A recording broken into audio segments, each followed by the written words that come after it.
locked in hard for Onyx. Alright, so the Jushin does finally get open and we're gonna see few on it. And the interesting thing is Onyx have gone for the Harith as well as the Suyo, understanding that the Joy was still left open. I mean, technically in MPL, we've seen a Kyrie go for different flavors, but more so we've seen the Suyo over. I think Suyo is just so reliable. And honestly, before, well, when was this argument happening? I think all the way up till M6, we were still wondering whether or not the Joy or Suyo was better over the other in the matchup. But I think recently we've seen it really boils down to just mechanical skill. You can chase down the Joy. You can dodge the damage as well. And if you got a team centered around diving, maybe Joy could be a little bit better in certain scenarios. Yeah, Joy just has higher highs. Suyo is just better in most scenarios. Like 4 out of 5 times you would rather the Suyo, especially if you're on the losing end of things. But now going into the draft, it seems like Onyx cared for the Suyo even more, which I think is the right call. And then they're playing with range. They do pick up the Sicilian to close off the first phase. Oh, look at this. Coach Adi is on to Flap TZ. He's taking away that glue. Yeah, I like it. I like it a lot because you don't necessarily have an answer when you lock in your mid lane super early in the draft. Speaking of which, the nerfs did come through onto Zushin. Her early game isn't that great. When I talk about great, what I really meaning is that you can't continuously pick up somebody 2 times in the row at level 1 all the way up to like roughly level 3, level 4 is when you get that, is when you're starting to be able to pick people up multiple times and with a couple of items, of course. Do you think that this is going to hurt Team Falcons, or are they designing a composition that's a little bit slower, but they're going to use Mr. Flap TZ himself to kind of initiate something, to get a response from Onyx? I think maybe later on, right? Which is why I think the Sicilian into the Jushin is actually a really good pick. Understanding that the Jushin can't be as oppressive with the reasons that you mentioned, the Sicilian with the range should be able to clear a lot quicker. And for Onyx, I think the mid trio is going to be very important. So hopefully the mid trio is a lot stronger. We're waiting on who the roam will be, because right now we are looking at only the Sicilian and the Suyo, and hopefully that can be a way to combat few in that mid lane. Speaking of which, we also need to make sure that high loss is gone, which has been done by Onyx, to make sure that this Jushin doesn't get added support to the mix, while Team Falcons got rid of the Phobius alongside with the Gatot. Kind of interesting here why they wanted to get rid of the Gatot. Yeah, no, I was gonna say the Gatot is very good. It compromises the Granger. It changes possibly how the Zushin positions are. It's gotta be the Badang. I would rather it be Badang XP than Roam.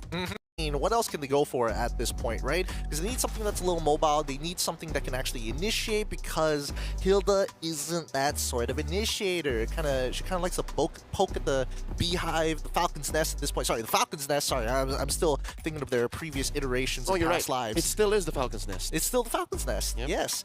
Poking at the Falcon's Nest, looking to get the babies. Hopefully they get a response from it. Do you have Sixth Sense? Do I have Sixth Sense? How did you know the Khalid was gonna pop up? You're the one who was doing spoilers earlier. Yeah, don't try and gaslight me into this. I wanted to make you look good on broadcast. No, please, thank you. I appreciate the good works here. But with that being said, with 6 seconds left on the clock, what draft do you guys prefer?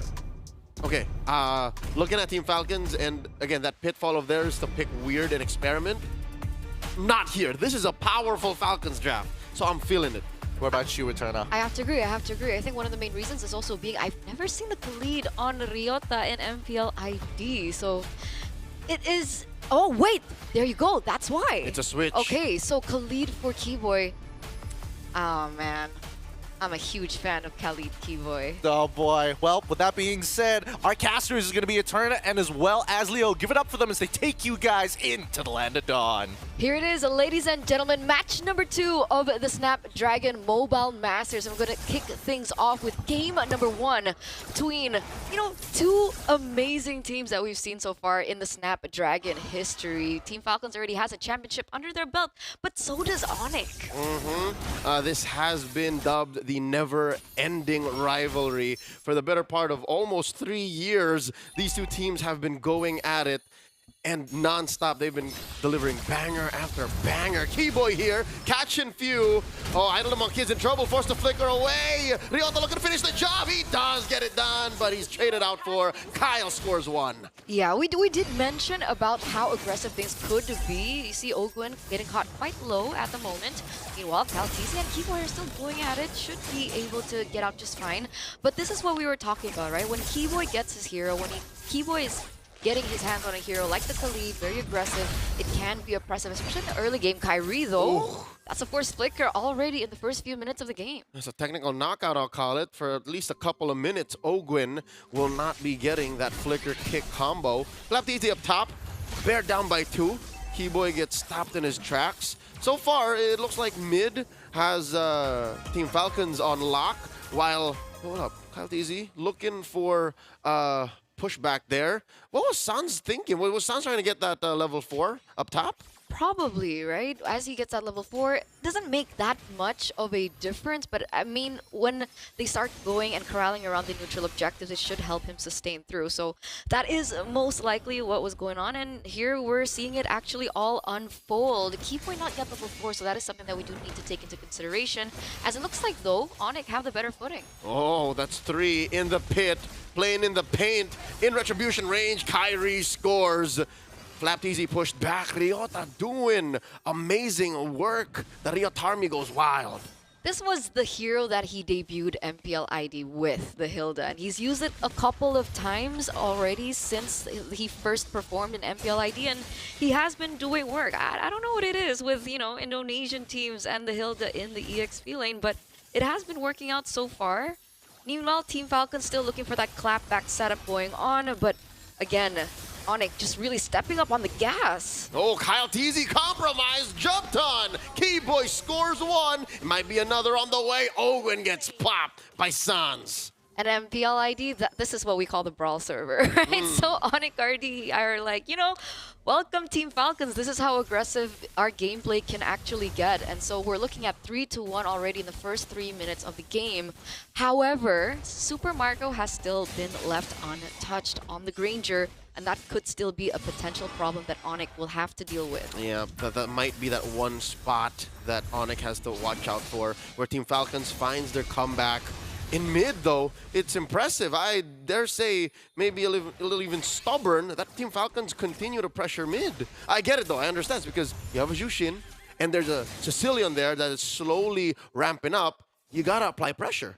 Absolutely. That Sicilian will become a problem. We've seen it in the hands of Sans before, and, you know, at some point, he's been able to get so much stacks even before minute 15. So that is one of the, I would say, problems that, you know, Team Falcons needs to deal with, considering that they can utilize that to the later stage of the game as a secondary carry. You know what else is a problem that Team Falcons has to deal with? Why does Onyx have a 2,000 gold lead? Where is that coming from? Kills have been scarce, map has been quiet, but where is all this money coming from? I mean, technically, they were also able to take that first neutral objective down, and they do have a few kills under their belt, so maybe that's where it has been coming from. Economy Bites, we'll take a look at the, you know, comparisons later on, because right now, both teams are looking to secure this next neutral objective. Turtle at a third of its health. Kyrie holding his ground. Ryota keeping away too. Savero firing away. Wall put up by Flap Teasy. The Filipino can only do so much as another turtle is secured here by the handsome future of Kyrie. Few gets jumped on. Oh, there's a crack coming in from Flap. The kick from Ogwin, isolating Keyboy. Savero holding the back line. There's not enough damage. Where was Marco? Yeah, that was so well played. I don't know, the follow-up just wasn't there in time. But luckily, Team Falcons, they do have a little bit of a trade going on. Kaltiza was able to pick up that tower in the top side. Meanwhile, Keyboy should be fine. Yeah, he gets kicked out of that bush, flushed out. And I don't know, it is right? Am I reading the map right? Team Falcons is investing in the long lane. They're farming out for Kyle TZ anywhere else that Onyx isn't. And so far, you know what? If this happens for a solid 2 minutes more, this should equalize. This should shrink that gold lead. It should, but if we're looking at the comparisons right now, it looks like Onyx are holding on most of the economy. I think the closest one is in the gold lane. Only, 20, 30 gold difference. So again, Team Falcons, what's the clapback, right? Because we usually see them play the opposite lane. We usually see them find maybe trades in picks, trades in objectives, but it's been really quiet. Is Team Falcons waiting for a particular power spike? And if they are, what power spike are we looking at? Because Super Marco should get that power spike early. And what does it do, right? Does it kill? Does it just suddenly take the map? Is it a turtle steal? Could it be this last one? Spawning about 20 seconds. Ryota gets hit with a Crimson Flare. Gets the wall put up. So many things thrown at Ryota. Finally, he goes down. Super Marco gets the kill. Ogwin down to a 10th of his health. Ney a 20th. And that's a whole lot for just one. I'm not saying Ryota's life isn't worth anything, but still, Team Falcons are taking this really slow. They did pull out a flicker from Ryota, so I guess a part of him did think he could get away with it. I mean, I'm going to play devil's advocate and say that was worth it, especially now that they have one man up on the neutral objective, despite Ryota coming back real soon. But there it is. Kaltizi. Okay, this could be the clapback you were looking for, Eterna. As the kick catches Keyboy in the air, down goes the one. And slowly but surely, Team Falcons getting in the position of power, dominating these small skirmishes. Again, they're not 5v5s, Eterna. They're just like 3v2s, 4v3s, leading to like a single man pickoff and then a conversion. This is the clapback we were looking for from Falcons. Absolutely. 7 minutes in, and we can already see Super Marco picking up 2 items. Was that kill before Skypiercer or after Skypiercer? I think it was after. Timing-wise, yeah. What's it worth? 0 stacks or 10? Exactly, because that's what we're looking at. As now he has the Sky. Oh, wait a second. Few forced to use a Crimson Beacon, dashing backwards, threatening a choke slam. They let go. You were saying? It's A-okay. All right. It's A-okay right now. And yeah, back to this. With the Skypiercer already procced in, and now we're going to have to look at Super Marco because that damage is going to be piling up, especially if they play the slow game like they are right now, right? They don't risk too much for Team Falcons, but they get the kills on the right people, and that can add up into the mid game that we're almost in. Yep. All the more, I am waiting for one more key item pickup for the Bulletproof. That Sea Halberd. He's on the way. There it is, built up. Should make these pickoffs on Ryota, on Keyboy. Yeah, hell, if you find a way to take Savero down, that would be great for Falcons. Now, Few gets caught out. The Sanguine Claws plus the Feast of Blood, putting him down to a 10th of his health, forced him home. This is a fight Team Falcons is not ready for, and I think Onyx can smell blood. Here comes Kyle Teasy walking through the pixel. River controlled by Onyx, and no one pulls a trigger. Yeah, I think Onyx have to be careful, right? Because with with Super Marco on already 3 items, Savero is not there just yet, right? He only has 2 items right now, only with the Starlim Scythe as well as the Feather of Heaven. Meanwhile, we're still waiting on that Holy Crystal, and so this is where the power kind of shifts over to Team Falcons, I would say. And the slow transition. Exactly. Especially now we're hitting the 9th minute of the game. We see the Lord already spawning, and Kyrie's actually very quick to it. He's holding his ground. He doesn't want to let go. I think Onyx believe this Lord should be wearing a yellow jersey. Team Falcons might have a different thought right now. Kyle Teasy taking that north brush. I wonder if Kyrie knows. Ogwin, what about half health? Doesn't matter. All he needs is that kick.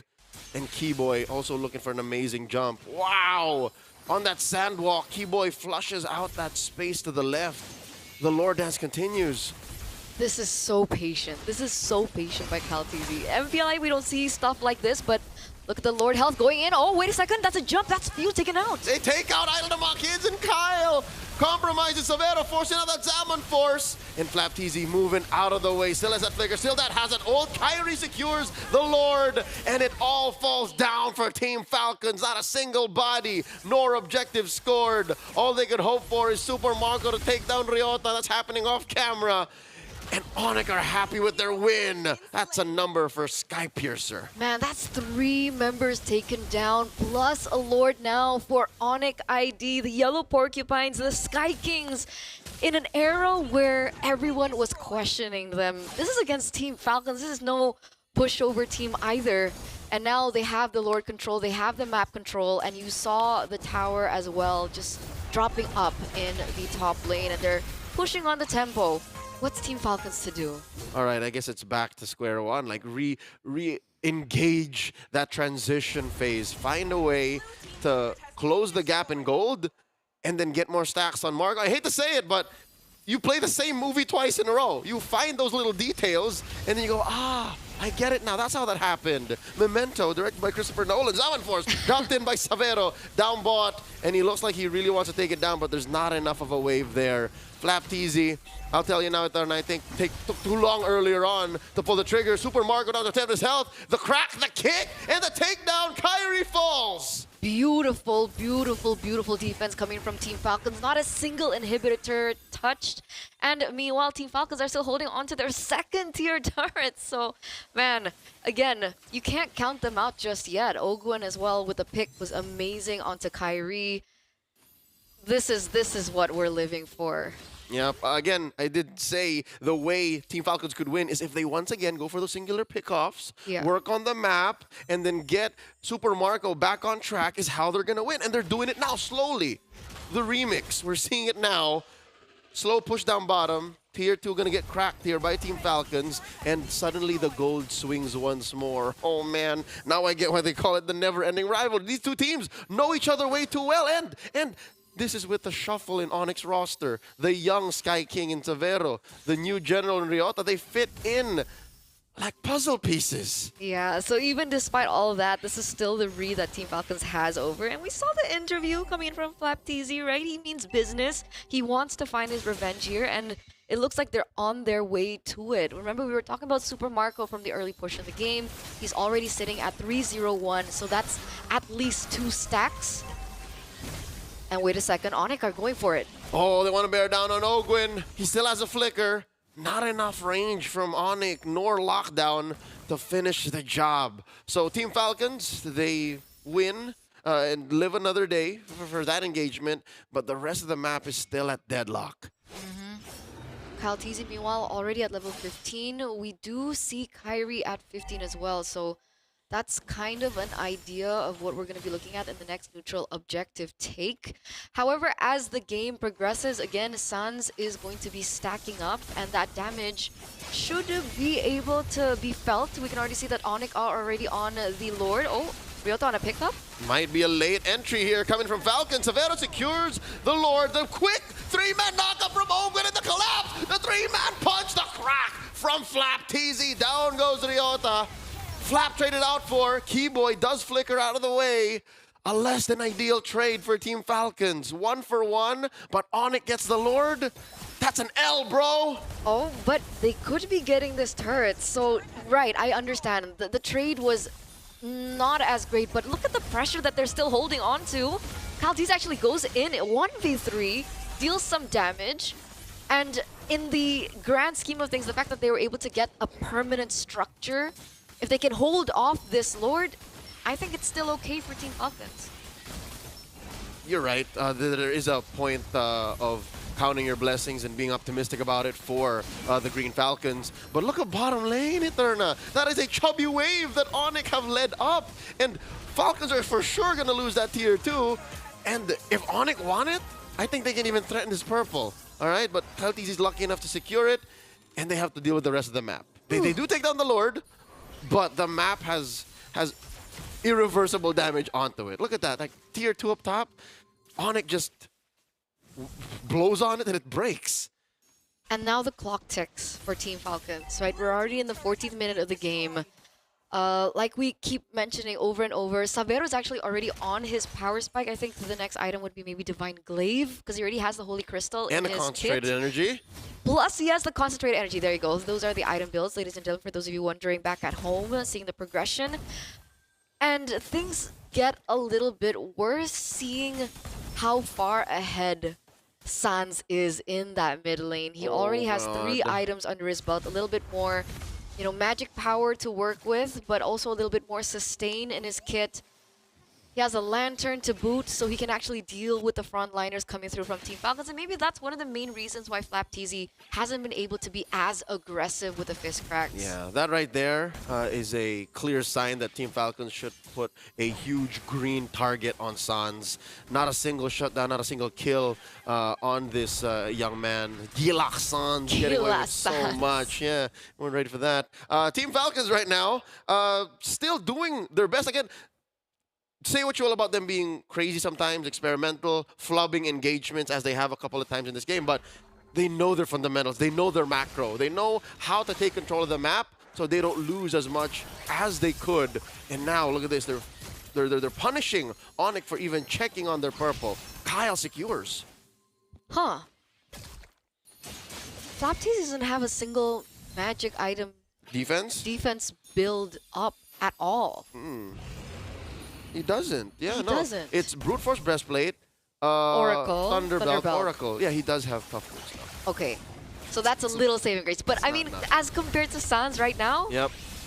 Who should have like someone. Oh, the king from Ogwin collapse onto with the rampaging sandstorm. Down goes Kyrie. Ryota flickers away to safety. 1-for-1. That's a winning trade for the Falcons. absolutely. And now they're going to be able to get their hands on the Lord. So just a second ago, we were talking about the advantage coming from Onyx. Wait a second. Now Keyboy's caught in a precarious position. Still has the Immortal. Luckily, still able to get out. But this is it.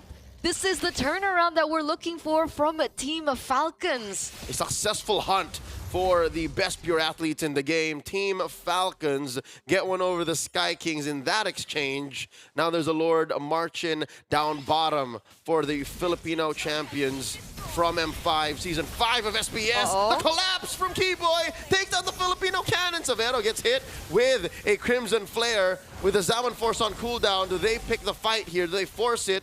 Here comes Kyle Teasy, looking to dash through. It's a fully stacked up electrifying beats. He dances through, but he understands that it's too much to dive into Tier 3. I think they stood there a little too long. They were being too overzealous with it. They didn't have to lose Flapteasy there. They already had the Lord. And now they're going to have to push with only 4 members for the side of Team Falcons as Onyx. They have all the range as well as the clear that they need. Look at that damage. Oh, they have the inevitability in Sans too. Again, still untouched. He is never died this game. 18 minutes and counting. Kyrie picking up the Queen's Wings here. This is utilitarian. Suyo, like he knows that he has a switch between assassin and fighter, fighter and assassin at any given point. So that, folks, that's why you gotta understand the 0, 2, and 5 line. Oh, man. What do they do now? Yep. Maltese looks like he's looking for an opportunity right now. This tower does fall in favor of Team Falcons. It's slow and steady. It really is. It really is. But again, Onyx still have Sans. Look at his KDA right now. We're looking at him on screen. He's super locked in, you know, in the bottom right corner. Yep. He's standing at 405. He's got enough KDA to share with some teammates to make it positive. He has 100% kill participation. That he does. Again, a singular Sanguine's Claw just changes the face of a team fight entirely. That's the fact of the matter. So you gotta also appreciate how he's just running on a flicker, Eterna. He's not rocking Purify. So he's been so good at reading these engagements that even when he's at the cusp of death, he's able to out-mechanics himself. But on the other hand, that is an opportunity for Team Falcons, right? They do still have Ogwin. They do still have Flapteasy. It's like a little piñata. To look for these engages, and that might be the weakness point that Team Falcons need, especially now we're entering the 19th minute of the game. Can you imagine how many stacks a Sicilian has in 19 minutes? Yes. Right? A lot. Like 200-ish maybe at this point, maybe more, 250? I don't like counting stacks because this is Sans we're talking about. It could be a Gilak amount of stacks. That's true, that's All true. right. Oh, wait a second. The kick catches Keyboy, does Raging Sandstorm away, so that is one resource that Team Falcons could count out short term. Lord spawning in 10. But remember, Ogwin burnt 2 for that, right? He burnt out the Flicker, and he also burnt out his own Way of Dragon. So a 2-2-1 in terms of, you know, a resource trade. Math doesn't check out. Math does not check out, folks. And Keyboy kept his Flicker, mind you. So now, this gives Onyx all the more the incentive to start up the Lord. Kyrie, again, deep in the paint, holding it down, slashing away, severing at the Lord with Keyboy by his side. However, Team Falcons have built up a slow push in the bottom lane. So now it's pressure onto Onyx, and Team Falcons can actually buy their time because that wave is going to be crashing really soon. That's what we call in the business long lane control. Key, essential, fundamental in any good Lord dance. That is Keyboy with the concealed play. Flapteasy smelling something is afoot. Few controlling the pixel brush. Forcing Ryota into weird range. Does get a few beads off from Super Marco. Pushing away Keyboy. I'm wondering what's going on in Severo's mind. Like, where does he drop the Zaman Force here? What angle? I don't know, but it looks like the first order of priority for them earlier on was housekeeping, right? They had to clear in that mid lane. Now the bottom lane. They're sending Sans. Exactly, exactly. And this is information for Team Falcons to press the gas, understanding that the main damage dealer, Sans, is not there. All right, well, not there for just maybe 3 or 5 seconds more. And here now comes the Gilak from the east, coming through. Savero, right by his side. Few looking for a good Crimson Beacon. Finds it on Keyboy. This is a non-starter. I thought we've been watching the same sequence for the past minute.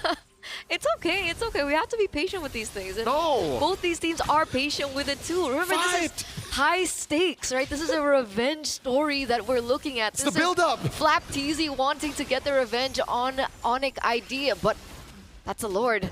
Already really low. Oh no, this is the point of no return. Look at the crash back and the collapse. Oh, Riota's very low. Kyrie secures. Down goes Kaltizi. Savero with the Zaman Force zoning out Team Falcons. This is a no-fly zone. Say the Sky Kings. And Falcons get nothing. This is a disaster for the Filipino reps here in this match. Ladies and gentlemen, they punched the gas, they looked for the opportunity, but unfortunately, Onyx did not let it slide, and Kyrie on the Suyo is still able to take control over that Lord. And that's why even in the beginning, in the drafting phase, we were talking about Joy versus Suyo. And again, Suyo has a little bit more of an edge as compared to Kyle TZ right now with that additional damage. And that neutral objective take is a lot easier and a lot smoother for Onyx. Oh, Few here compromised, forced the flicker back and used the Crimson Beacon. Now Winter Crown, Lord still standing, down goes Few, and the base will follow through. Onyx ID take game 1. Wow. Wow. I don't know, how are you feeling about this? I mean, objectively, I have to say, Onyx has an amazing lore dance. Onyx has amazing resource management, and when clearly you see Team Falcons forcing things out from Onyx, they just don't budge. And they win out on trades. Boys, Wow. I'm surprised. Mr. G-Man. Hey, look, I was surprised that game went the way that it did. There's definitely a lot of back and forth, and this is why it is the eternal rivalry, the eternal struggle between two sides of the world. Falcons, unfortunately, dropped the ball in game number 1 with Onyx ID taking it away 7-11 in this 22-minute battle of the borders. Because my goodness, both sides were trying to disrupt each other's anchors. I mean, Few got a lot of punishment there. Sans played a really, really strong game. But overall, it all depended on the engage. It felt a little passive for Falcons though in the early portion of the game, considering they were the ones who had the Granger, they were the ones who had the Jushin, they had the Cho as well to boot, but they weren't able to find a way to give Super Marco the edge that he needed to carry through into the mid-game. All right, I got a treat for the fans who watched the first series today. Fuse Zushin today felt like Anavel's Hanzo in game 2. Ooh, Like ouch. it's a high prio pick, right? Like you're supposed to have done a lot with the kit, but watching it over and over again, you gotta admit, it did nothing. It's like, Yeah. It was underwhelming. It was a little underwhelming, but I gotta give it to Onyx because, again, they saw this pick come right at the very They beginning. let it through. They let it through, and then they designed a composition around him. Every hero that you're expecting to quote-unquote get caught has means of escape. The only exception being Keyboy, and that's assuming that he whiffs his Raging Sandstorm. And I think we saw 1 or 2 punishes, and I think Keyboy was like, okay, that's fine. Next time I'll have Flicker, and then I'll get out. Yeah, we've seen moments for Ryota too. He gets, punished quite a bit, but at the end, it felt like sometimes there was a little bit of disconnect to Team Falcons, right? We saw Flap TZ picking up a really good moment with a 3-man fist crack, Oh, yeah. but there was no one there to follow it up from Team Falcons either. So technically, that should have been where Few had a moment to shine, right? But in hindsight, there is a disconnect, not just in execution, but even in the lineup. You're trying to get these dudes lined up so that Kyle and Marco can finish the job. But that's so much easier said than done. Conceptually, you're trying to catch not just Sans. You're trying to catch even Severo. You're trying to take down, maybe, if you're lucky, Kyrie. But Sans alone was enough of a threat. So if you can't catch Sans, then this whole setup, this whole shebang wasn't worth it. And that's why I said that this game is a battle of borders, right? You really need to, kick the anchor from underneath them every single time. That's why there was so much priority in making sure that Few doesn't have his flicker, maybe sometimes doesn't even have his ult. Sans on the other end, the times that he did initially get caught, was able to escape because, again, there's not enough damage or reliable damage coming out from the side of Team Falcons. I think the job was supposed to be Kyle TZ's job, but it's not exactly the easiest. I will admit that Onyx, they grouped up as 5 super early on into the game. They became a convoy so fast. And that understanding, that one-track mind allowed for their ultra-hyper core in Sans to really propel out of control. Even Severo, to be honest, I don't think Severo died. Did Severo die? I don't think Severo died. Severo, let me just double Did check not this. die, sir. He had a perfect game. He was bulletproof. So here's the thing.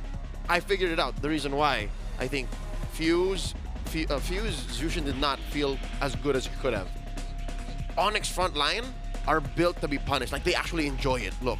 Right? Look. No, but it's true because you're looking at the Hilda and you're also looking at the Khalid. Right? Who technically don't take as much damage. But yeah, aren't as compromised. Exactly. So it's because like, there's always ways for them to rejuvenate back to their initial form. or even enjoy being thrown into the front line. Which is so weird to say. You've got, I mean, it is a little masochistic, but I think Leo's got a really good point here because keep in mind that Team Falcons only have a limited amount of bullets in the advantage, and then it's swapped over to red side. What do you guys think? Is this more red-sided meta? Is this more blue-sided meta?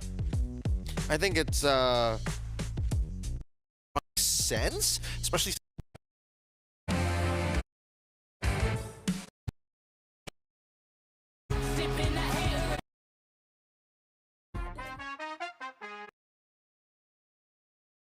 about you. Do you think that there's going to be a bit of a change here for Team Falcons? I mean, there could be, but honestly, I think whether it be on red side or blue side, they both have like an equal say.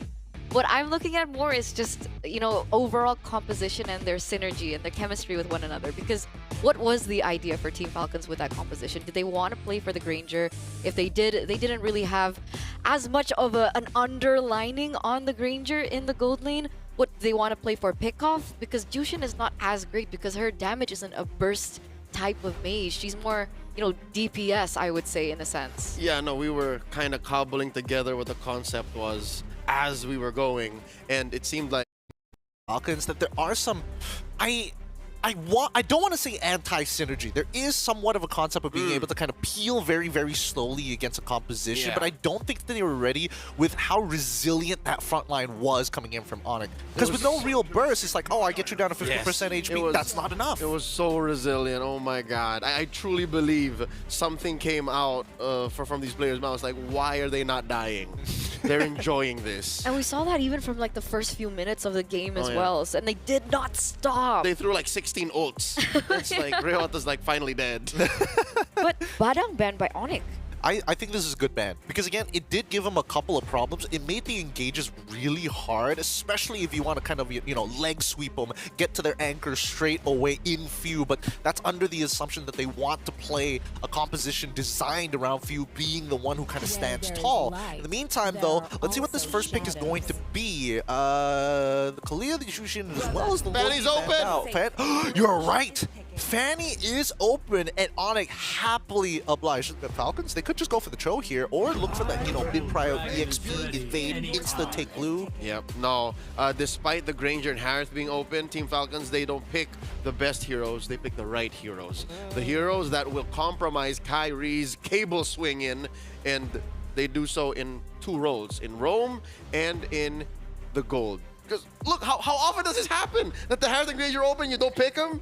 It's because of that singular hero that disrupts everything, that forces you to pick something else. It's the Fanny. It's a lot safer. It's definitely, I think, the right pick. But guys, I just want to like put it out there once again. We have not seen Fanny Kyrie in a long time.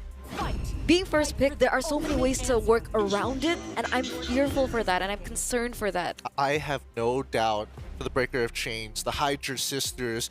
He will kiss your mother on the lips, Mr. Kyrie Targaryen.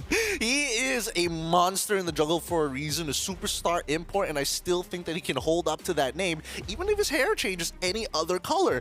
However, I am surprised that Onyx did not want to start locking in their marksmen a little earlier on. I guess they don't want to, you know, double down on getting rid of both the Granger as well as Harith, or maybe put that as a question for Team Falcon so that Sans could have an easier time. Yeah, so here you see another round of not the best hero, but the right hero for Onyx.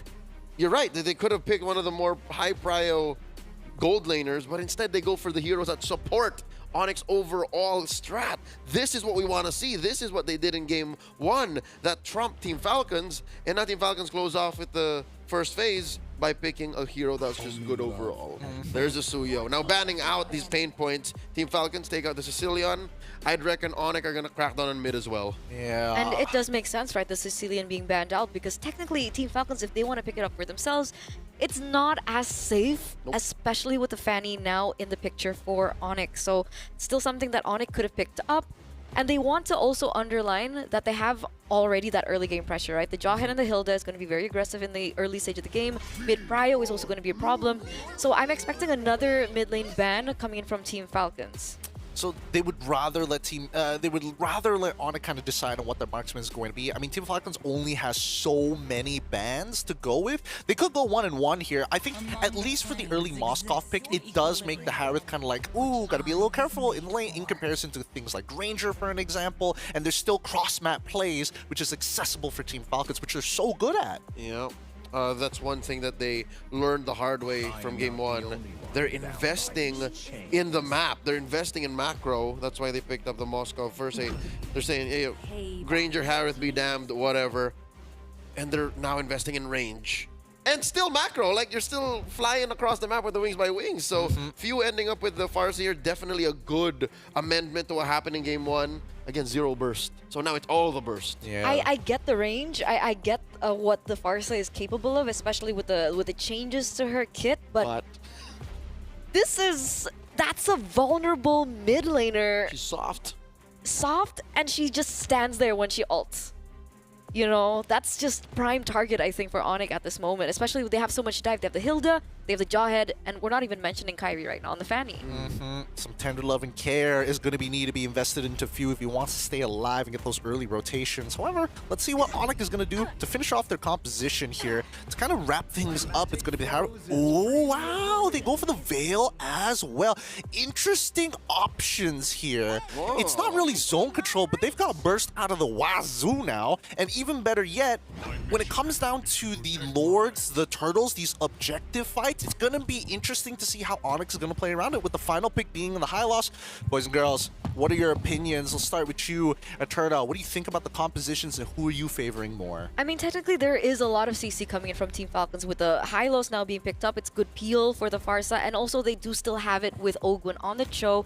That should be a problem for both the Fanny and the Harith. So I do see a version of this composition where it can work, but I guess, yeah, but you know, I feel like the priorities have shifted. Now it's like, yes, we still are going for Few, but we also have to keep in mind Flapteezy, because in the previous game it could have gone really bad for us. With that being said, I'm gonna pass it over to your casters here. Once again, it's Leo and Eterna heading into the game.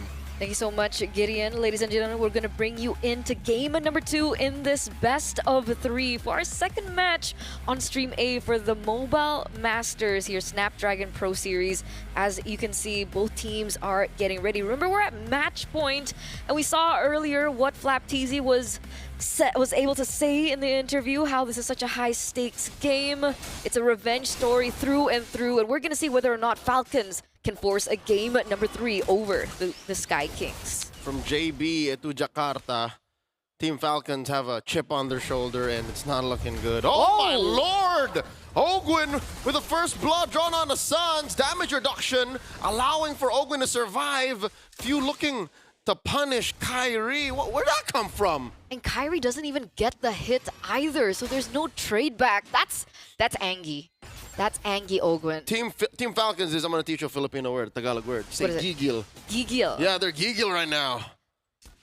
Oh man, all right. So the early game pressure that we were thinking from the side of Onyx has been kind of overtaken by Team Falcons, and we should have saw it coming, right? Farsa and the Cho in the mid lane, really fast clear, really heavy engage as well, high mobility as well with the wings by wings.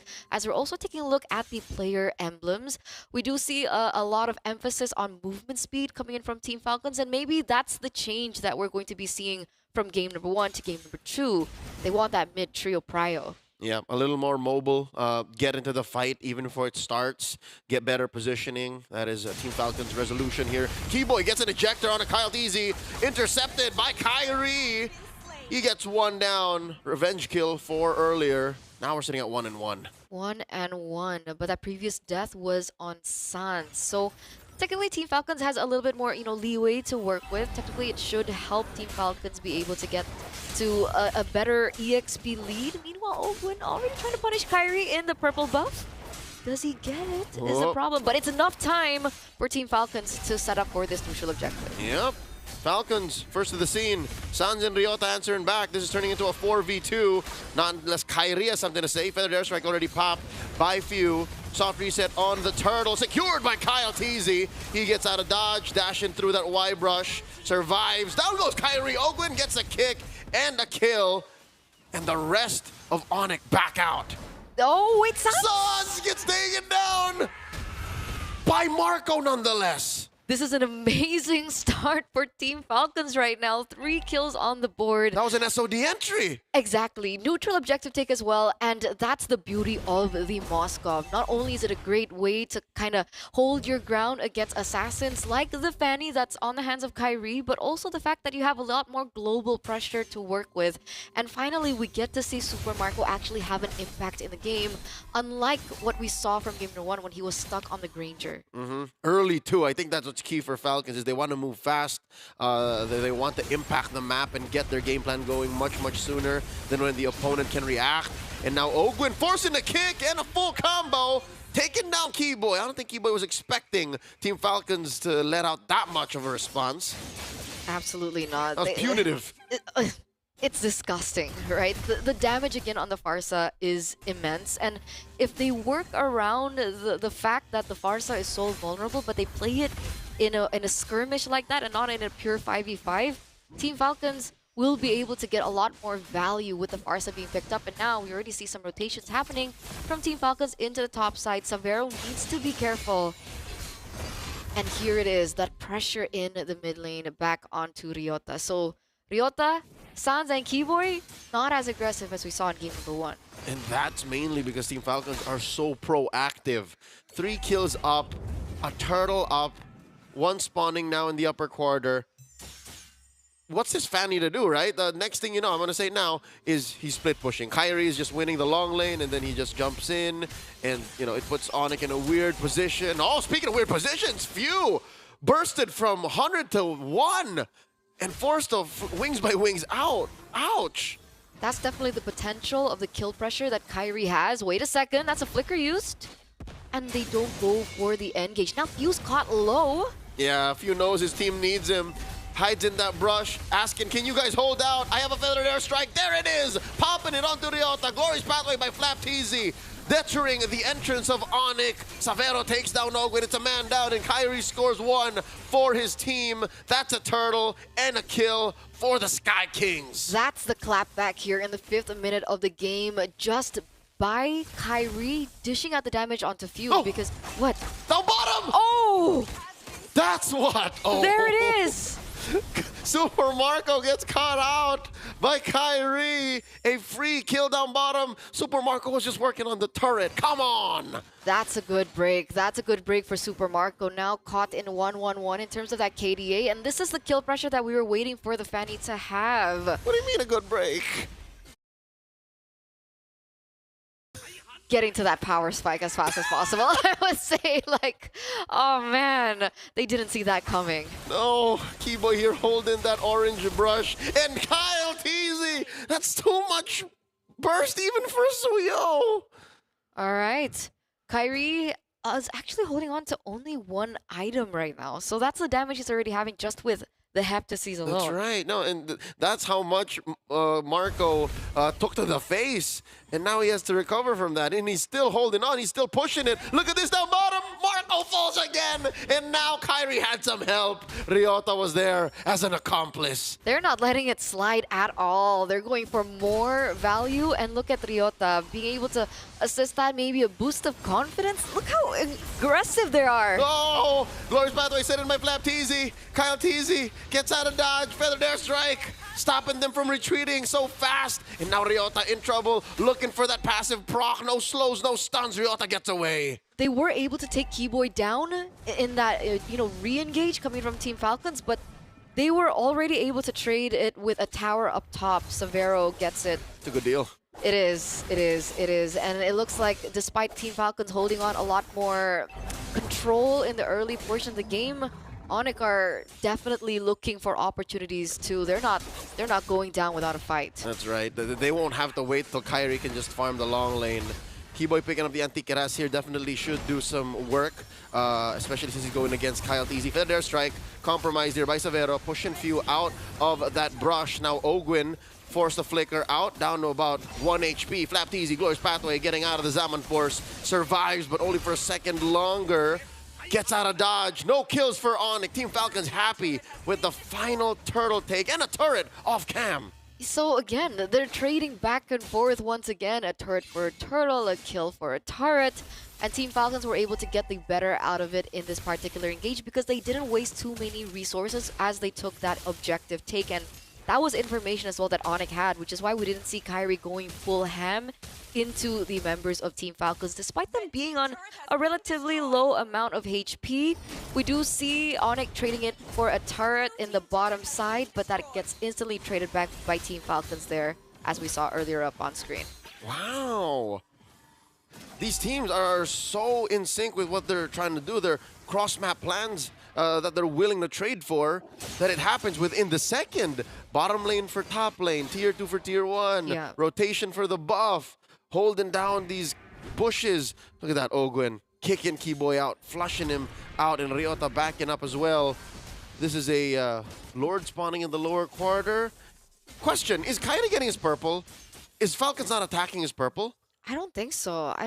I think Kyrie has been able to get his hands on the purple for a little bit. I don't think they've been able to find the right opening maybe into the enemy jungle. And So if that's we're- good.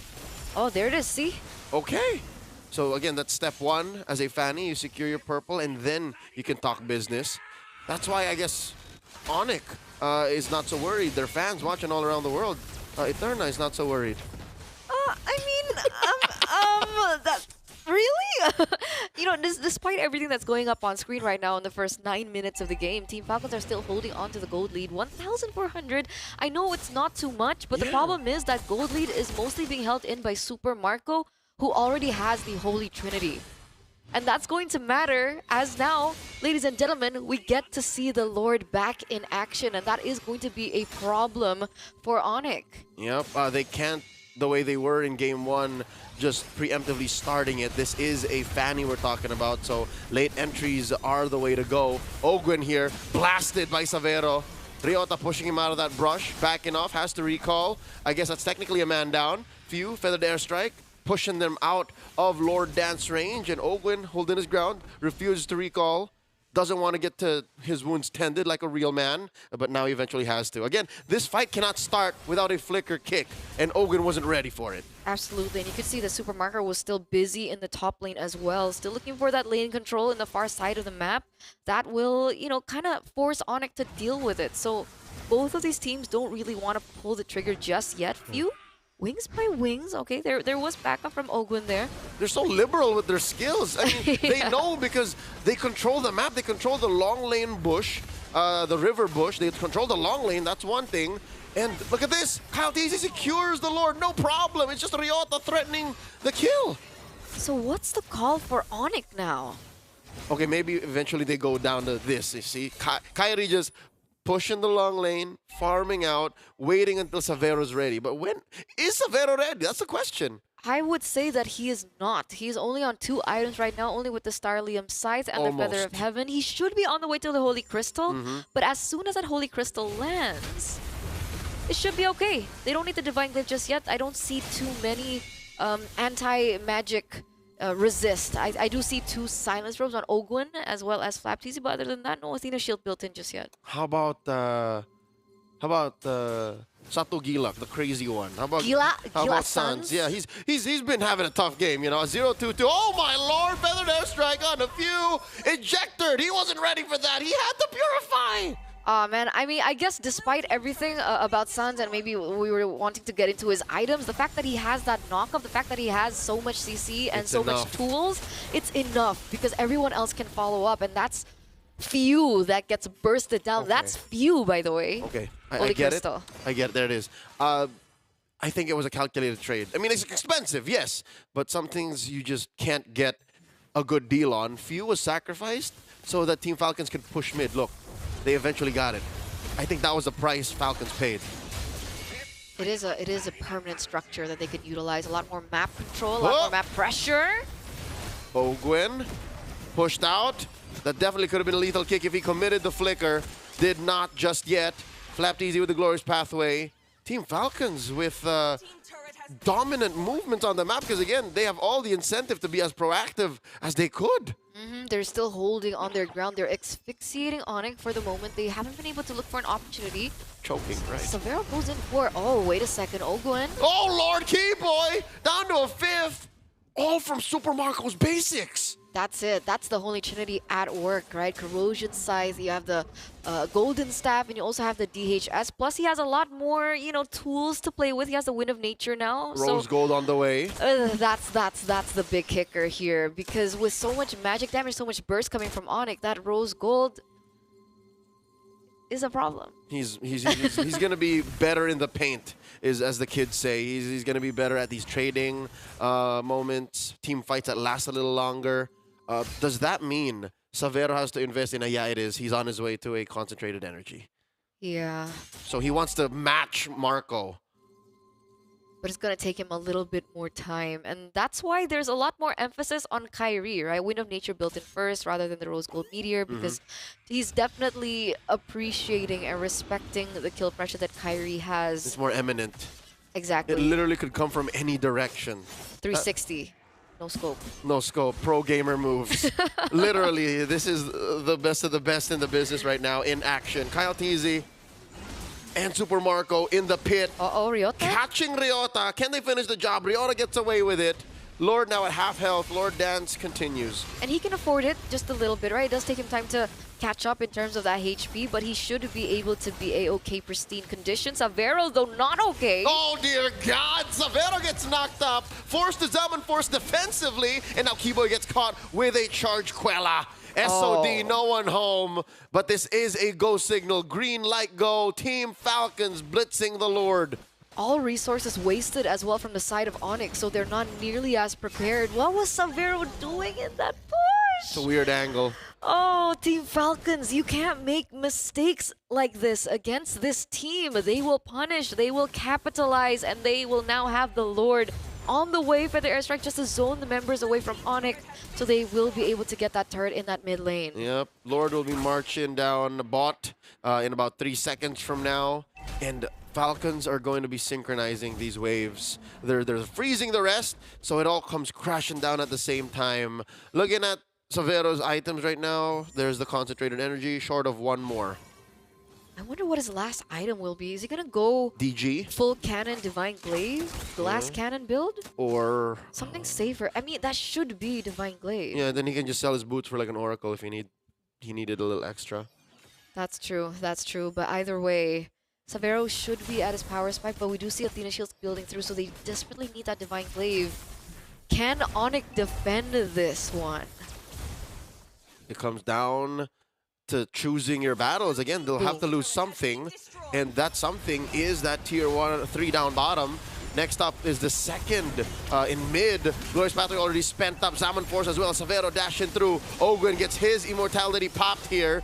Flapteasy holding the line, and the rest of Team Falcons Oh, just what? get out of here. Gets blown to pieces by Gilasans. Ogwin has fallen. Kyrie compromised. Kyrie gets taken down. Fade away spears from Super Marco, and the fight disperses. Ryota don't want none. Feathered airstrike from Few. Let me finish. Oh man, that's a 1-for-1 trade. I wouldn't say it was as worth it, right? I mean, it was already a really great ejector coming in through Keyboy so they can go on, damage control. But did they really have to go for that extra pick coming in from Onyx? And they lost out such a key hero too. It's Kyrie for Ogwin. That's how mad they were. That's how, I guess you could say, desperate they were for something on the clapback, on the return. Because it's been so long since they actually won anything in this 16-minute game. Absolutely, and now things are going a lot more interesting for Onyx, right? Savero does have the Divine Glaive, so the damage should be there, but the main problem is, sure, Savero, you can catch up on these items, but if you position improperly like you did before... You can't buy good positioning. Exactly. I can have 1,000,000 gold and still stand in front of y'all and get kicked in the face. And that's exactly it, right? Savero really needs to think about it. Savero needs to be put in a position where he can be in the team fight long enough for him to dish out the damage that Onyx severely needs, because we know that Super Marco now, with an additional item, by the way, he's on Malefic Gun, so a lot more range that he can work with, can play around these team fights a lot longer with more DPS to give. And that's not even considering the macro aspect. Marco has just been with the team this whole time, and now they're blitzing it. Falcons are going hunting. Kyle D secures the Lord. The kick finds one. It's Ryota out of commission. Glorious pathway set in. SOD on the Kyrie. Marco presses it. Spear of Misery to the wall. Down goes Seth. Down goes Keyboy. Savero and Kyrie left. Zaman Force set in, but there's only so much he can do. Savero down. Double kill for Marco. Kyrie left. Ladies and gentlemen, it's a wipeout. Triple kill for Marco. We're going to game 3. Dear Lord, 1-1 the current scoreline. Both teams seem to not want to give up in any capacity as the eternal struggle continues again, captivating the audience of the MLBB esports world. Onyx tried their best, but their composition is just way too hard to execute upon. So many things need to go right, and especially when you have something like Veil, you must get value. And unfortunately for Mr. Kyrie Targaryen himself, was not able to create enough of a lead, enough of an impact to kind of set that into stone. Yeah, it felt like a marathon race that Onyx were trying to live up to, especially with how Falcons was really able to set the tempo in the early portion of the game. They were a lot more heavy on control of the neutral objectives. They had a lot more picks in the early portion of the game. It was in the mid game that we saw a little bit of a change coming from Onyx, but I'm afraid to say that Super Marco was already on his way to that power spike, that Holy Trinity, that eventually Falcons was able to work with and work. They were playing A very big Supposed to be. the jaw. I can't help you.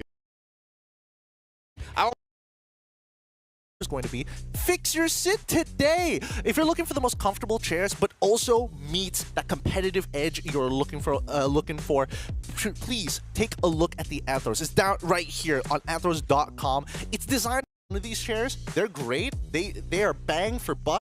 Sons. I wouldn't. I really wouldn't.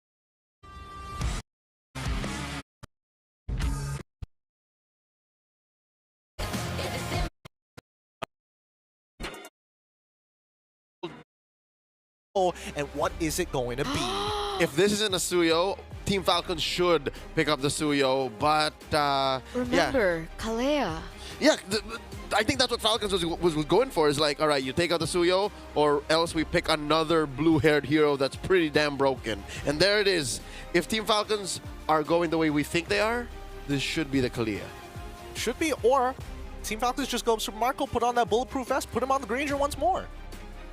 He's comfortable with it. Do they want to go for that 50-50 gamble Hard to say. on the Kalea? Because so far we haven't seen amazing Kalea games. Hey, Oh, they are still going. no It's still Kalea. No, you're not talking about the Filipino Kalea. This is a Filipino Kalea. Okay. What was the record? 60% win rate, right? After the games last night, this weekend. Yes. Oh, I'll double check. 50. Yeah. I think it was 50%. I could be entirely wrong about that. So- I'll double confirm. So that. stats-wise, in MPL Philippines, Kalia is a great hero. Now you're going up against the Indonesian Hanzo. Are you talking about the pilot not being right? I didn't say anything like that. I just said, like, Kalia does good in our meta. That's what I'm Okay, saying. okay. 50%. I've double-checked that There for you go. 3-3, the current win rate. See? So it's not great. Hey! It's 50-50. If it does well, it's amazing. Okay. If it's 50% and above in MP, Regarding the Kalea, we're going to see exactly how Team Falcons are going to be able to utilize it. But the Hanzo, right? The Hanzo hasn't been finding as much success Today. Yeah. Especially with the changes to Hanzo. Is it still a viable pick? You've seen it in action, right? Like, today alone? It's meh. well, I mean, after that game, obviously most people's ideals are going to be it's a little meh. But generally, I feel like picking it so early on is kind of strange. It doesn't have to be too early, no? Well, I wouldn't pick it here. I would have picked it maybe here in 3. in 3? Okay, if it's 3 and beyond, I think that makes a little bit more sense. Because now Team Falcons get to kind of play around it. They got the Harith, which is totally fine. I do think that he is still a little susceptible to the Hanzo, but they got the Hayabusa at the same time. Now, this could go both ways. This could easily be like, oh, I go into my little ghost form and dodge your ult, or you don't have any purple buff. What do you do at that point? That is tough. I didn't think about it that way. I was just going to say, clear, straight up, Hayabusa is the better Shinobi. Because I'm taking, again, from MPLPH standpoint, Hayabusa has always been sitting in A+, A-. Oh, yeah. Even in the presence of Joy and Suyo. That's a good point. That's a good point. Coming into this next phase. But it's a good read, though.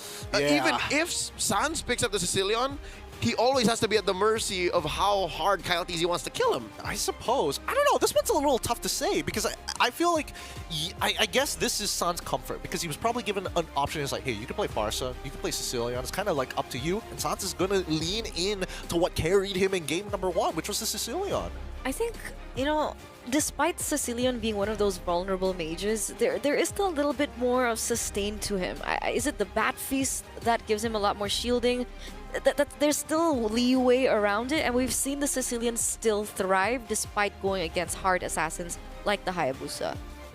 I mean, the infinite scaling is probably what the best part about him, but at the same time, I can't say for certain that Team Falcons wants to play an ultra dive comp because of how wide of a kit that we see from Kalia. She's able to pick people off. She's able to dive pretty hard as a strong engager. She's great at peeling, and she's got heal, like a crazy amount of heal. Yeah, Falcons is playing a mid-range comp here. Not completely dive, not completely poke. Onyx here, going red 4, Phoveus. Team Falcons, they could answer with a smorgasbord of options, because again, they have committed to a mid-range comp, so anybody knows what they could draft. But here we go. A specialty pick for Flap. The Filipino cannon gets his hands on the glue. No clear counter from Onyx. No Faramis, no Vixana to get rid of it. Yeah. And they were the ones that banned out the Faramis. Exactly. And they picked the Vixana. Exactly. It's tough to say what the logic was at this point because, again, when I saw Phoveus, it's like, okay, yes, they have a bunch of dashes, but the laning phase is going to be really rough if they get the glue. Now coming into the last pick here, with the, let me just double check the beds. I guess they want him to play the Granger. Even so, it doesn't feel very good. You need something that's going to have that Purify. Oh, that's why they wanted to go for the carry this time round. It does well into the Harith, deals with glue pretty well. I just don't know how you do against the Hayabusa. Maybe pick up a Wind of Nature. That's it. Pray. Yeah. Lord help me! And the rest of Onyx is going to be running to hopefully shield you from the damage. Share it! Share the slashes! If everybody takes one, we won't all die. Either way, this is an interesting draft coming in from Onyx. I like the idea of holding carry as a way to kind of deal with the glue as well. Another solution rather than the direct answers. But I'll leave the predictions to both of y'all on who likes the draft and who doesn't as we start moving into this final game between Team Falcons versus Onyx Esports. It's Leo and Eterna taking you into the land of Dawn. Will they be able to do it, ladies and gentlemen? Will Team Falcons be able to find their revenge as we are entering the final game in this best of 3 between these two teams? It's going to be tough. It's going to be tough. I'm looking at Savero on the carry. This is one of his heroes that he has picked up in MPL ID, and he has been able to perform on it, but it's not as clear-cut, especially in the early start of the game. Yeah, building around a carry while you want to, play to the early game power spike of a Jawhead and a Hanzo while investing in a Sicilian. It's a little too much you want to do in a single lineup. So that's where that's coming from. While Team Falcons, it's very down the wire. You know what I mean? It's like when they go wrong, they can really bounce back. But I don't know how they snowball just yet. I also do not want to call it as easy a win for them. But one thing is true. This is the never-ending rivalry, and it ends now. Savero gets hit with a shadow kill, and Kyle TZ gets one. And that's why the Moscow pick was really, really, really good, right? I mean, what can a carry do when an early game Hayabusa with that much base damage and that much kill pressure in the early portion of the game is jumping at you? Gideon already said it. You just pray. And I don't think he prayed enough because... Yeah, they have no allies. That's step two. Step two is you hope you have allies next to you so you can share the shadow kill. Now, Annabelle jumping in, point blank, Kinjutsu, Kyle TZ with the, again, arguably better mobility spell in the quad shadow, stopping the engagement. This is literally the performance that we were expecting from Kyrie on the Fanny in game number 2, and he's been able to do it really, really well. You can even see from his emblems, there's a lot more emphasis on, neutral, objective take, jungling. There's also a little bit more, just additional damage as well as attack speed as well coming in from this man. And how do they work around it? Oh, few though. Uh-oh. That's the superior range coming into play. I don't think Few was ready for it either. But now, up top, Turtle already started. Looking for an engagement. Sanguine Claws compromising Team Falcon's engagement. The split early on. And now the ride, the flicker. Ryota displaced, jumping into the skies. Slam dunking on dudes. Down goes Ogwin, but so does Ryota. And now Flapty's gonna get popped here. Not enough healing just yet. Wait, the Sky Kings come back. Oh, yeah. They strike back. Kyle TZ is in the vicinity. Is he looking for a cheeky steal? And he doesn't get it. Kyrie with a sharp retribution. I think this is a smart way to approach the early game. Onyx should just isolate Savero, make as much trouble elsewhere, and then go from there. I guess that's the plan, right? Maybe in terms of kill pressure, maybe in terms of pickoffs, Team Falcons has a say in it, especially with how aggressive Kyle TZ has been playing. He's at 2-0-0 at the moment, but when it comes down to these, these neutral objective takes, these 5v5s, I think it's a lane where they just both want to get out of there. Whoever gets out first is happy, and then they're just waiting for the next fight. Like, that's the story of that lane, and that's why you'll rarely see them there. You'll rarely see them fight against each other actively because they want to keep their kit for the actual engagement. So yeah, it really starts in mid. It really starts with Ogwin, with Keyboy, and of course what kind of ults and resources the junglers are willing to give up on and spend to get that advantage. That's why it's not so clear cut who's in the lead. The turtle was scored by Onyx, yes, but the fights are still easier picked by Team Falcons. Absolutely, and even in terms of gold or economy, Onyx doesn't hold a lot more over Team Falcons either. You can even say it's non-existent at this point. Plus 90 only in gold for the first 4 minutes of the game. We're seeing Falcons trying to look for something else on the map, doesn't quite find the right opening and starts to rotate elsewhere. But the same can be said for Onyx right now. Ogwin knows Keyboy is in that bush, doesn't look for a push in, and it's a slow passive game, very different to what we saw from game number 1 and game number 2. Yeah, they both now respect that pivot point, that fulcrum of the turn of events wherein like you just let go once and your opponent snowball out of control. Because both lineups can do that actually. Keyboy very lethal on the joint. Like just now with the ejector forcing a split from Flap TZ and they flicker away, compromising one of the main engagement tools for Falcons, and Few just pops that quickly. Oh, Ogwin also needs to be very careful with his positioning right now. There is still damage coming through. Ryota jumps back in. Infernal Pursuit. Ogwin wasn't have any of it. Again, the sustainability on this Kalia doing work. Now this is a turtle still standing, approaching half health. Ryota pushing them all back. Zaman Force dropped in by Savero, dealing a lot of damage. Actually, it's from Marco. Savero pops him though. Oh dear God!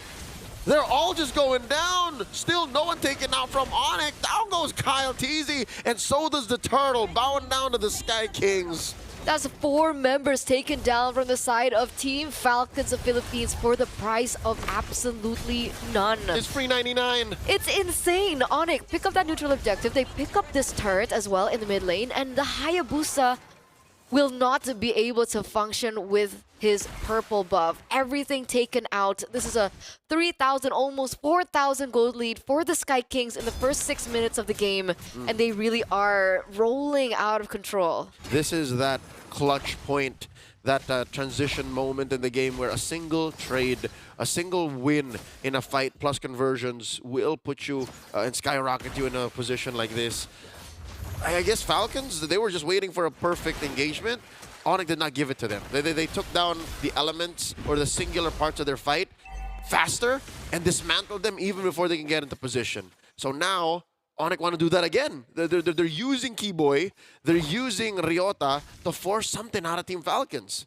Absolutely, absolutely. And oh, wait a second, Flapteasy. And now the jump in. Oh, look at the damage brought out by Onyx. Tsunami Slam already spent in by Ogwin. The flicker only really used to reposition. The grab on Keyboy. Might have been the wrong target. He doesn't mind. The Feast of Bats on Sans keeping him topped up. Down goes Flap. Nothing from Falcons. Nada, zero. I need another word in a different language. That was a gratis kill. That was a gratis kill. That Or was a kill gratis. That was a free kill, ladies and gentlemen. 4,000 gold lead for Onyx. And if we saw the items earlier on as well, Kyrie is so ahead right now. Even in terms of XP, he's sitting at 12. Oh my god, 503. Exactly. 503, 12, 2 levels up of Kyle Teasy. So Almost even in 2,000 these neutral gold. objectives, it's going to be so different. Exactly. Oh my god. 2,000 gold lead, ladies and gentlemen, for Kyrie. I think this is the first time I've seen Kyrie on the Hanzo. And this is the performance we're looking for. Yeah, this is the MPL ID staple because this is a hero that is picked often in your region. Tsunami Slam 101 catching on to the Eternal Guard. Keyboy very low. Salmon forced by Marco dancing around. Ryota falls.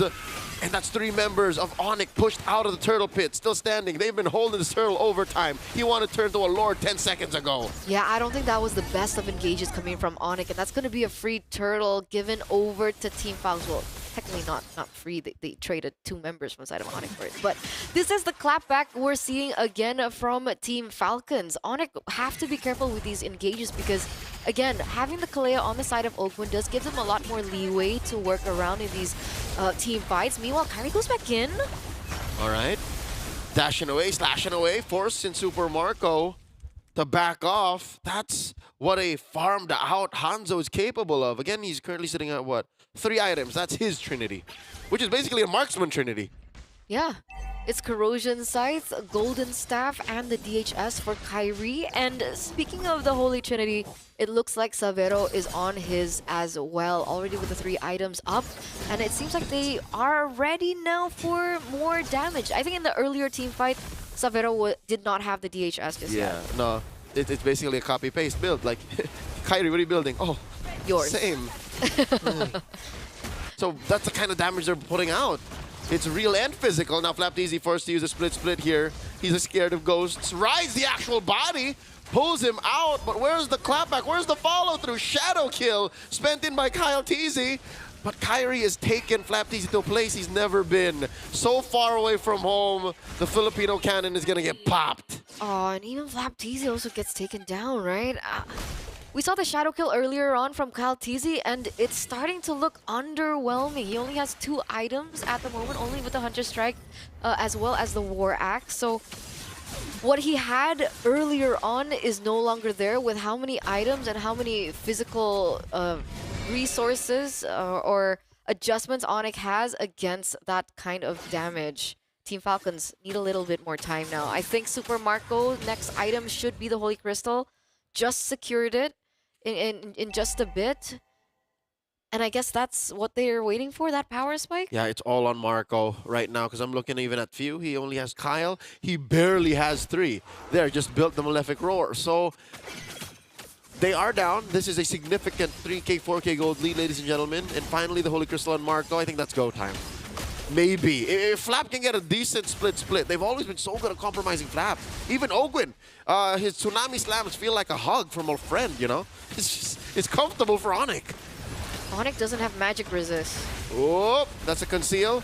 And the ejector, threatened by Keyboy. Look at the back line. Fio goes down. Ryota jumping in. Flapty's taken out by Savero. Super Marco falls as well. And it's all a disaster for Falcons as Ogwin falls. Kyle? TZ, the only one left. Oh, Jump. That's a soul snatch coming in. It's a wipeout.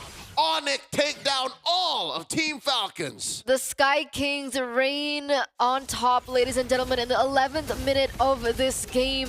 Full wiped out as they're going to be able to pick up this Lord, get more turrets under their belt, and Team Falcons have to go back to 0 and think about how they get themselves out of this precarious position, because it's looking like a 7,000 gold lead plus, almost a 10K. At this point. It's huge. And building, Eterna, and building. So far, Team Falcons have to think twice about leaving their base now. Yes, they are maybe a step or two away from sheer defeat, wherein your base is cleaned out, no inhibitors, and you're dealing with waves again and again and again. Now it's just miserable. It's just like, we can't leave. We can't set fights wherein we're the aggressors. They have to counterattack. That's the only way Team Falcons can win. If they punish Onyx by overextending. It's not going to be as simple, right? Because Onyx have so much range to work with. They also have Savero, technically not as great of range, but still really big siege potential on these inhibitor turrets. And we're seeing that damage come through. Keyboy already looking for the zone. The conceal already pops in as well. They're been able to take down the bottom inhibitor turret as they're looking for their next one. Ejector on to Super Marco, the perfect target. Falcons have gotten clipped. Down goes Flap TZ and Few. I'm going to say it. Onyx ID are going to take this series. Kyle TZ and Ogwin are just holding on for dear life. 2-1. 2-1. The Sky Kings take the series. 2-1. 2-1. Really great stuff from the Sky Kings. A new hope.